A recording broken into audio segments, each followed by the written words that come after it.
ఊళ్ళో అమ్మాయి కాలేజీ తెలుసా?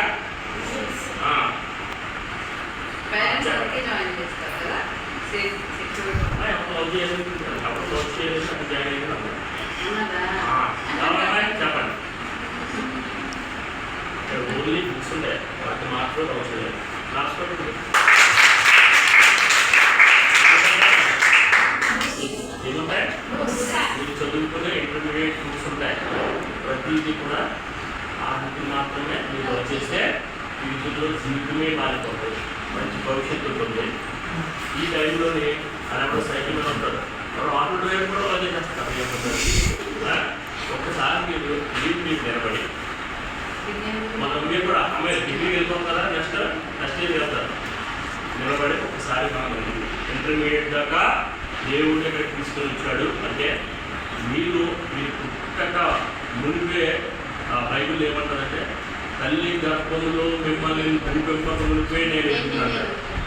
అందుకని మీరు ఎందుకు పుట్టారో మీకు తెలియదు కానీ దేవుడికి తెలుసు.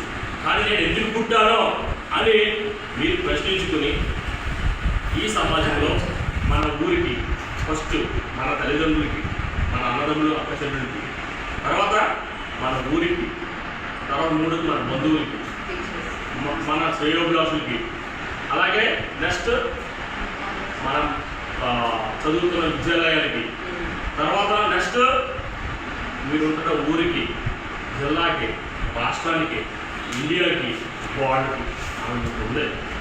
ఒక మనిషి పుట్టాడంటే అంత అవన్నింటినీ మనము ప్రయాణం చేస్తుంటాం. కాబట్టి ఒక ఉన్నతమైన స్థానంలోకి వెళ్ళాలి. ఒక ఉన్నతమైన స్థానంలోకి వెళ్ళాలంటే ఈ ఇంటర్మీడియట్ చాలా ప్రధానమైనటువంటి దారి.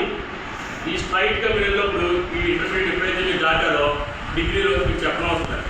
మీరే మీ లెక్చరర్స్ చెప్తారు, మీరే మీ అమ్మ నాన్నలు చెప్తారు. కానీ ఇంటర్మీడియట్లో గురువులు చెప్పింది ఇక్కడ వినాలి, అమ్మ నాన్న చెప్పింది మీరు వినాలి. అంతేగాని ఆడు ఎవరో సైకిల్ మీదకి వస్తాడు, ఆడెవరో పక్కన బండికి వస్తాడు, బీచ్కి వెళ్దామంటాడు, మీరు వెళ్ళారంటారు. ఓకే, సినిమాకి వెళ్దామంటారు, సరే మీకు చాలా బాగుంటుంది, లాస్ట్ సీట్ ఇంకా బాగుంటాయి అని వెళ్ళకూడదు. షాపింగ్ మాల్ వెళ్ళకూడదు, అమ్మతో వెళ్ళండి, నాన్నతో వెళ్ళండి. ఇప్పుడే ఇంటర్మీడియట్, డిగ్రీ, పీజీ 1 by 1 ఈవేళ అమ్మాయి మీరు కూడా సెకండ్ ఇయర్. ఎంత భయంకరంగా ఉంటుందంటే బయట పరిస్థితి. వాడు నువ్వు లవ్ చేయలేదు, ఒకసారి నవ్వబట్టి చాలు అని ఎంత రోజు సైకిల్ తిరుగుతాడు, మళ్ళీ నవ్వు అంటాడో, లెటర్ అంటాడో, ఈ నెంబర్ తీసుకుంటాడో, వాట్సాప్ అంటాడో, అదంటాడు.